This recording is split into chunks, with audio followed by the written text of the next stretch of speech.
بسم اللہ الرحمن الرحیم۔ شروع اللہ کے نام سے جو بڑا مہربان اور نہایت رحم کرنے والا ہے۔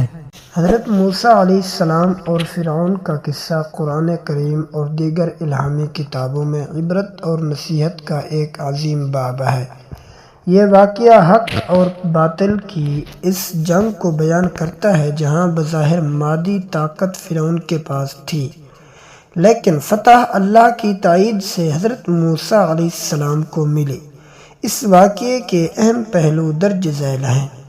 فرعون رمیسیس دوم یا اس وقت کا بادشاہ کو نجومیوں نے بتایا تھا کہ بنی اسرائیل میں ایک بچہ پیدا ہوگا جو اس کی سلطنت کا خاتمہ کرے گا۔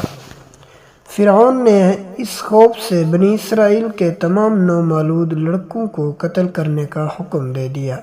اللہ کے حکم سے حضرت موسیٰ کی والدہ نے انہیں ایک صندوق میں ڈال کر دریا میں بہا دیا جو فرعون کے محل تک پہنچ گیا۔ فرعون کی بیوی حضرت آسیہ نے انہیں اپنا بیٹا بنا لیا اور یوں موسیٰ علیہ السلام دشمن کے گھر میں ہی پروان چڑھے۔ جوانی میں ایک حادثاتی قتل کے بعد حضرت موسیٰ علیہ السلام مصر سے ہجرت کر کے مدین چلے گئے، جہاں انہوں نے حضرت شعیب علیہ السلام کے ہاں وقت گزارا اور شادی کی۔ واپسی کے سفر میں کوہ طور پر اللہ تعالیٰ نے آپ کو نبوت عطا فرمائی اور دو بڑے معجزات دیے: ید بیضاء ہاتھ گریبان سے نکالنے پر سورج کی طرح چمکنا، عصا لاٹھی کا اژدہا بن جانا۔ اللہ نے حضرت موسیٰ علیہ السلام اور ان کے بھائی حضرت ہارون علیہ السلام کو حکم دیا کہ فرعون کے پاس جائیں اور اسے نرمی سے سمجھائیں کہ وہ بنی اسرائیل کو آزاد کر دے اور ایک اللہ کی عبادت کرے۔ فرعون نے تکبر کیا اور موسیٰ علیہ السلام کو جادوگر قرار دے کر مقابلے کا چیلنج دیا۔ مصر کے نامور جادوگر اکٹھے کیے گئے۔ انہوں نے اپنی رسیوں سے سانپوں کا فریب دکھایا، لیکن جب حضرت موسیٰ علیہ السلام نے اپنا عصا زمین پر ڈالا تو وہ ایک بڑا اژدہا بن گیا اور جادوگروں کے تمام کرشموں کو نگل گیا۔ یہ دیکھ کر جادوگر سجدے میں گر پڑے اور پکار اٹھے، ہم رب العالمین پر ایمان لائے۔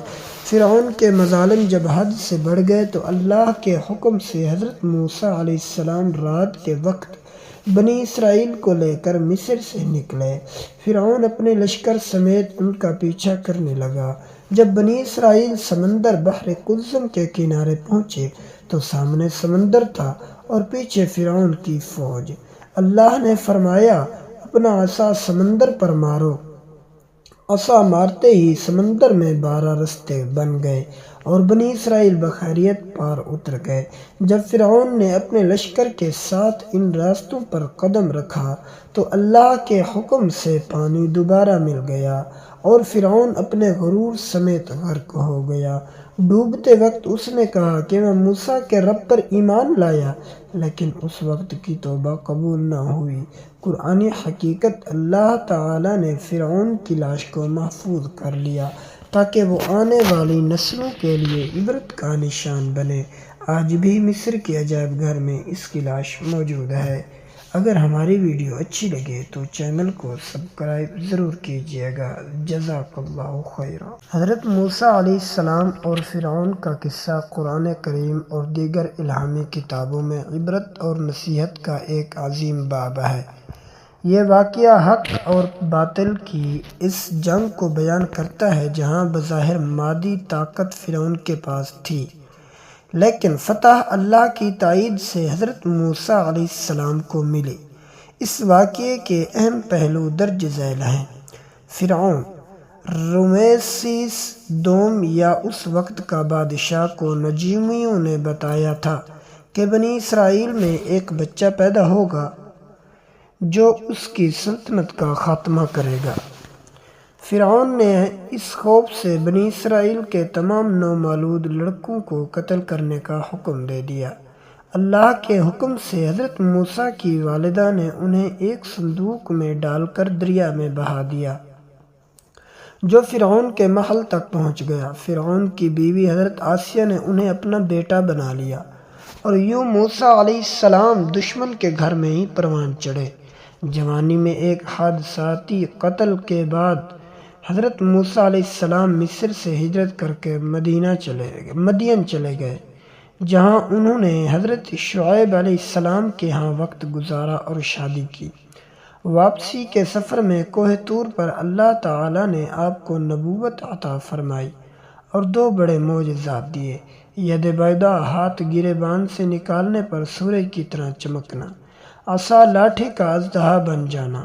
اللہ نے حضرت موسیٰ علیہ السلام اور ان کے بھائی حضرت ہارون علیہ السلام کو حکم دیا کہ فرعون کے پاس جائیں اور اسے نرمی سے سمجھائیں کہ وہ بنی اسرائیل کو آزاد کر دے اور ایک اللہ کی عبادت کرے۔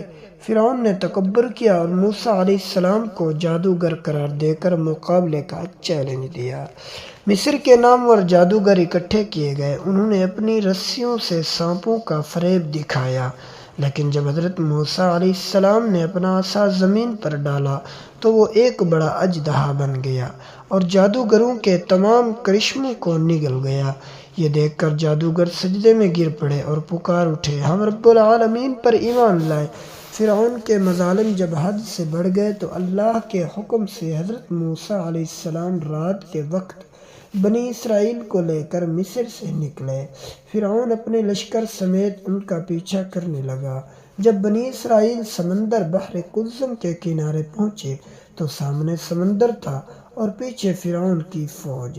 اللہ نے فرمایا، اپنا عصا سمندر پر مارو۔ عصا مارتے ہی سمندر میں 12 رستے بن گئے اور بنی اسرائیل بخیریت پار اتر گئے۔ جب فرعون نے اپنے لشکر کے ساتھ ان راستوں پر قدم رکھا تو اللہ کے حکم سے پانی دوبارہ مل گیا اور فرعون اپنے غرور سمیت غرق ہو گیا۔ ڈوبتے وقت اس نے کہا کہ میں موسیٰ کے رب پر ایمان لایا، لیکن اس وقت کی توبہ قبول نہ ہوئی۔ قرآنی حقیقت، اللہ تعالیٰ نے فرعون کی لاش کو محفوظ کر لیا تاکہ وہ آنے والی نسلوں کے لیے عبرت کا نشان بنے۔ آج بھی مصر کے عجائب گھر میں اس کی لاش موجود ہے۔ اگر ہماری ویڈیو اچھی لگے تو چینل کو سبسکرائب ضرور کیجیے گا۔ جزاک اللہ خیرا۔